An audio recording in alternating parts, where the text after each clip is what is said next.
Lancée pour la première fois sur l'antenne de France 5 en 2004, l'émission Rendez-vous en terre inconnue a ensuite été transférée sur France 2 dès 2006.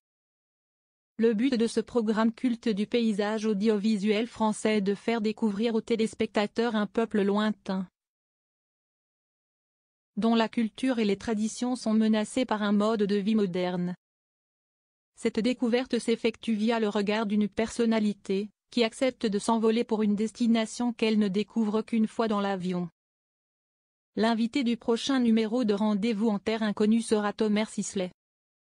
Le comédien va ainsi se rendre au cœur de l'une des régions les plus majestueuses de la planète, et pourtant méconnue, le Dolpo. Une province isolée aux confins du Népal, au cœur de l'Himalaya. Siesti, un véritable voyage initiatique, hors du temps, qui attend le comédien. Et à plus de 4500 mètres d'altitude, il va rencontrer des familles Dolpopa au destin bouleversant, a notamment indiqué France 2 dans un communiqué. Ici, l'hiver dure 6 mois. Un hiver particulièrement rude. Mais, au mois de septembre, ces vallées d'altitude se parent de vert et d'or. De la couleur des champs d'orge prêts à être moissonnés, a également ajouté la chaîne publique. Dans le cadre de la promotion du programme, Thomas Sisley a accordé une interview au magazine Téléstar.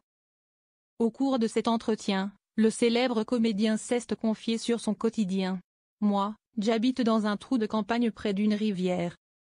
J'ai un petit moulin paumé, mes oies, mes canards, mes poules, et je suis le mec le plus heureux de la planète là-bas. » A notamment souligné l'acteur dont la femme Sandra Sisley poste régulièrement des vidéos de leur maison de campagne sur Instagram.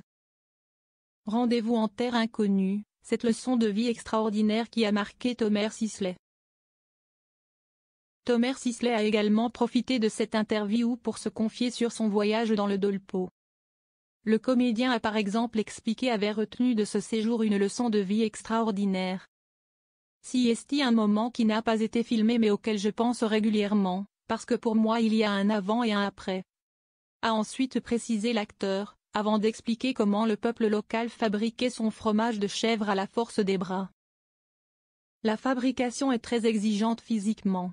Depuis, mon approche des emmerdes a un peu changé, a finalement conclu Thomas Sisley.